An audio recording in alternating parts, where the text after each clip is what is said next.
Hari uburyo usanga abantu babangamira abandi ushaka kubikora ubizi cyangwa se ukabikora utabizi. Ni gute uramutse ugiye kuvugana n'umuntu bwa mbere, mushaka mugiye kuvugana kuri telefone mwaba mwandikirana cyangwa se muhamagaye cyangwa se waguhamagaye, ubwo tureba ikibazo ku muntu wahamagaye ntago tureba ko wahamagawe. Ni gute uhamagara umuntu ntumuzi, ntimusanzwe muvugana, ntimumenyeranye, ukahita utangira kumubwira ibintu runaka ntumwibwiye, ntazuba ari kuvugana arinde, nta nubwo azi niba utibeshye nimero bitewe n'ibyo yise utangira kumubwira. Kuko buriya tuvuge nk'urugero, ushobora guhamagara umuntu runaka ukahita utangira kumubwira inkuru kubera ko afite nimero yawe nawe ufite nimero ye cyangwa se musanzwe muvugana, niwirirwa ujya mu bindi ukahita urasa ku ntego bitewe wenda n'amayinite ufite, nubwo atari umuco bundi bakaba yibanza gusuhuza umuntu mukabona gukomeza ikiganiro. Ariko ushaka kumubwira ukahita umubwira turabizi tibi nibi ugakomeza gutyo ukamubwira, birashoboka bitewe n'uko musanzwe mumeranye. Ariko umuntu n'ubwa mbere umuhamagaye cyangwa se niyo ataba ari ubwa mbere, ntago muziranye, ntago mumenyeranye, uramuhamagaye uhise ukubita ibintu aho ngaho uramubwiye no, ntabwo ari uko bigenda. Wandikiye umuntu ntimuziranye ntimumenyeranye, uti hi, uti morning, uti mwaramutse, aragusubije ati mwaramutse, nta kindi kintu umubwiye, uramwihoreye, urongeye ejo urongeye uragarutse ati bonjour, ubwo urumva yagusubiza iki? Umuntu ntakuzi, ntago muziranye, uramwandikiye ati hi, aragusubije ngo hi, nta bindi umubwiye, ntumwibwiye ati ndikana ka wenda bimeze gutya na gutya, ntugize ute. Ubwo urumva ubutaha ni wongera ukamwandikira iyindi hi, azongera agasubiza ngo hi, mugahora muri ibyo mpaka, ntabwo bishoboka.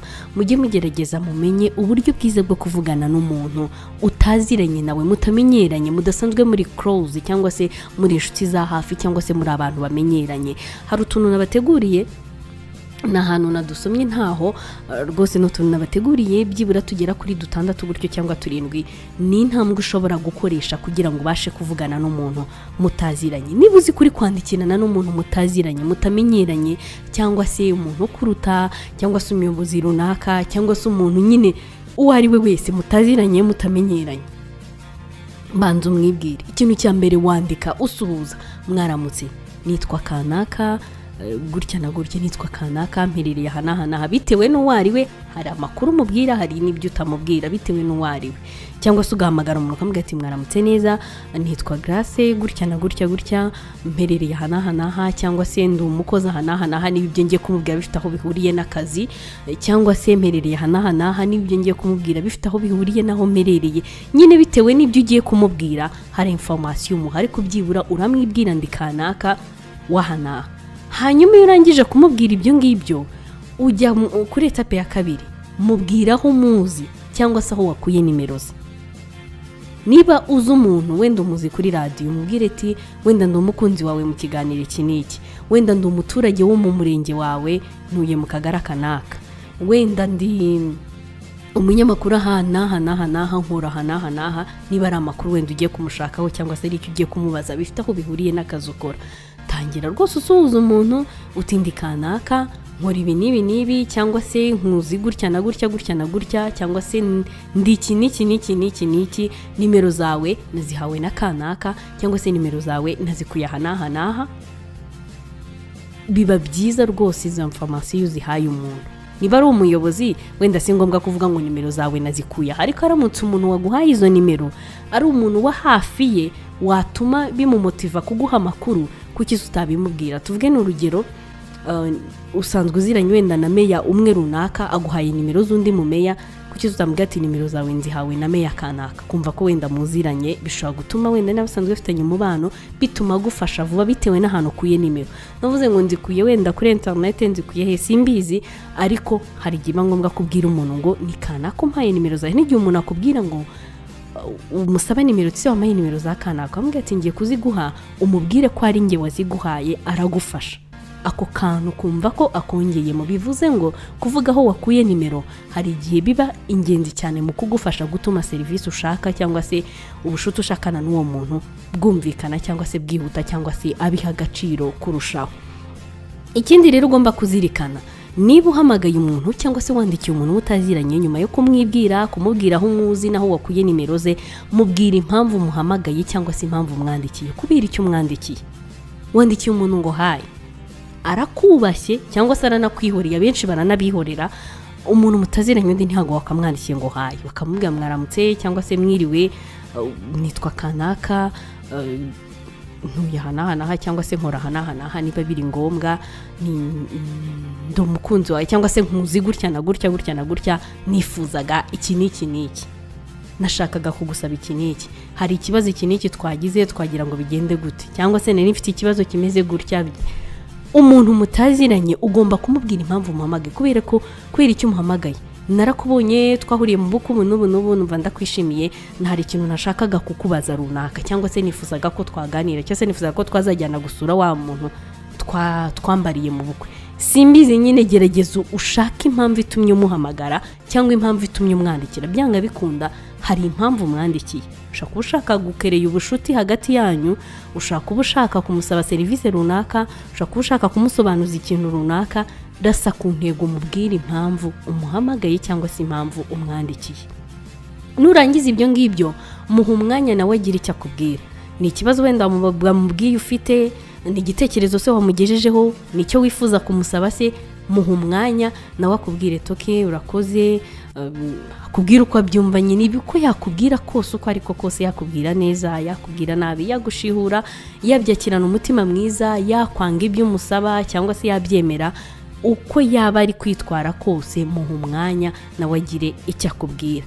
Hanyuma nurangiza umushimire ku mwanya yaguhaye, kabone nubwo serivisi baba mushakaga ataba yayiguhaye, mushimire ku mwanya yaguhaye. Mwakoze cyane kwemera ko twandikirana, cyangwa se mwakoze cyane kunyitaba, kwiga mu mwanya wanyu mukamvugisha, cyangwa se umushimire ibyo mwaganiriye, murakoze cyane kumfasha. Niba wenda ibyo wamusabye yabigufashije, shimira umuntu kubwo mwanya we yaguhaye mukavugana cyangwa se mukandikirana, unamushimire ku byo mwaganiriye niba byaciyemo bitewe nuko mwaganiriye. Ikindi rero, kuba muganiriye ako kanya, kuba muvuganya ako kanya, ntago bivuze ngo ahise savinga nimero yawe, ahise yandika ahantu azahora kwibuka n'ubutaha n'umuhamagara azakumenya. Ntago bivuze ngo ahise gufata mu mutwe, ubutaha n'umwandikira azamenya ko ari wowe. Hari n'abantu ushaka kwandikira kuri WhatsApp ugasanga yashyizemo kwa kundi message zisi bamugiye runaka mu minsi 7 se mu masaha, bitewe cyangwa se mu munsi umwe, bitewe n'umuntu uko ateye. Urumva rero itendere guhita wigira nkaho mwamenyeranye cyangwa se musanzwe muziranye. Ugenzi ibintu gakeya, niba umukeneyeho ubushuti cyangwa se niba umukeneyeho serivisi runaka, n'ubutaha n'umuhamagara uzongera umwiyibutse, mwaramutse neza, andikana gukora hanaha cyangwa se ndikana kutuyanaha, twari twavuganye ubushize kuri ibi n'ibi. Uzongera umwibwire n'ubukurikiyeho. Ntago uzigira nkaho mwamenyanye mwisanzuranyeho musanzwe muziranye, no, n'ubutaha uzongera umwibwire kugira ngo akwibuka, agenda kwibuka gufata mu mutwe, kuko ushaka kuba wewe wasevinze nimero ye, cyangwa se wowe uramuzi, niwe wamuhamagaye, urabizi uzi icyo mushakaho, ariko we ntabwo ari oblige, ntagategetswe kugufata mu mutwe, ntagategetswe kukwibuka, ntagategetswe kwibuka ibyo mwavuganye. Wowe ugomba kubimwibutsa, ukamubwira ati ndikanaka, twe twavuganye ubushize kuri ibi nibi, cyangwa se ubushize ne nakubwiye ko ngushakira ibi nibi, ninge ne nakuvugishije gutya na gutya, ukamwibutsa. Ibyo ngibyo bituma akubona nk'umuntu ufite ikinyabupfura, kandi bikagenda byubaka umubano mugenda mugirana, cyangwa se uburyo muganira ku buryo na serivisi ushaka uyibona neza. Niba rero ari umuntu ushaka ubushuti, iki ni ikintu cya nyuma ngiye kugeraho, shaka ikintu umuvugisha aho kugira ngo umusuhuze gusa ngo mwaramutse. Ni kanaka tuvugana, yego niwe, shanda kwikundira, sawa urakoze, bikarangiriraho. Wimubwira ubusa, wikwandikira umuntu uzi ko nta kintu ugiye kumubwira. No, ushaka gushaka wenda tuvuge ni umuhanzi, ushaka kumubwira wenda akurikiye indirimbo ze, hari akantu ushaka kumaza ku ndirimbo ye, cyangwa se wagiye mu gitaramo cye, cyangwa se hari igitaramo ari gutegura, ni umunyamakuru se wakurikiye ibiganiro bye, hari akantu ushaka kumubazamo, ni umuyobozi runaka se, uzi inshingano ze, uzi post afite, hari ikintu ushaka kuyimubazaho. Andikira umuntu ufite ikintu ugiye kumubwira. We kwandikira umuntu ngo hayi, ngo mwaramutse, ngo bite, ngo uraho, ngo ese ngo kutakivuga, ngo ko wacecetse, ngo ko wanyanze. Musanzwe mukundana, musanzwe muziranye, musanzwe muri inshuti, ni gute wandikira umuntu bwa mbere cyangwa uhamagara umuntu bwa mbere ukigira nkaho musanzwe muziranye cyangwa musanzwe muvugana? No, ibyo bintu rwose ntago ari byo, nta nubwo nzigera mbishyigikira na rimwe. Niba uhamagaye umuntu, mwibwire, umubwire aho uherereye, umubwira aho muziranye cyangwa se aho muzi naho wakuye nimero ze, nurangiza umubwira impamvu muhamagaye cyangwa se impamvu mwandikiye, umuha umwanya nawe agira icyo akubwira bitewe n'ibyo umaze kumubwira, hanyuma umushimire ko yaguhaye umwanya cyangwa se umushimire ku byo mwaganiriye niba wumva hari icyo byatanze. Ikindi witondere guhita wigira nkaho mumenyeranye cyangwa se musanzwe muziranye, ugenze ibintu gake. Niba umukeneyeho ubushuti, niba umukeneyeho serivisi runaka, ibuka ko n'ubutaha niwongera kumuhamagara uzongera ukivuga. Si ngombwa akakubaza ngo ninde turi kuvugana. Uza umuntu uguhamagara akahita akubwira ati gra waramutse neza, ati none se tibi nibi nagira ngo nkubaze urinde uri kumvugisha. Ntabwo umuntu yahita gusubiza atazi umuntu bari kuvugana. Ati nyine ndikana kamerere ahana, hanyuma nimero yanjye yikuye tuziranye gute. Ugomba kumusobanurira ukamubwira ngo ndikana kamerere ahana ntuzi gutya na gutya, cyangwa se nimero yawe nayikuye aha kubera ko nashakaga ibi nibi. Nyine bya bintu bituma umuntu ahita yisanzura kukuvugisha. Hari ukuntu umuntu aguhamagara utamuzi ko basi uyu ninde uri kumamagara, ariko byiburi iyo ise umwibwira ukamubwira naho umuzi, ahita amenya uburyo akuvugisha n'uburyo agufashamo, ugasanga birihuse biroroshye. Ikindi rero, menya gushaka ikintu uvugisha umuntu. We guhamagara umuntu ugiye kumubwira ubusa ngo umeze ute, ngo ariko buriya ngo utuye he, ngo ariko iki, usanga uri kwinjira mu buzima bwe bwite mukivugana. No, shaka ikintu umubwira, shaka ikintu umubaza, shaka ikintu umusobanuza. Icyo ngicyo gitume n'ubutaha uzamwibutsa ati ninjye wakubwiye ibi cyangwa se ninjye nakubajije ibi. Mugende muvugana gake gutyo. Nimuba muri abantu bahuza, n'ubushuti buzaza cyangwa se n'ibindi bigende byikora gutyo. Ibyo nababwira, mu gihe uri kuvugana n'umuntu mutari close, mudasanzwe mumenyeranye, utu tuntu ujye utwitaho, tuzagufasha cyane.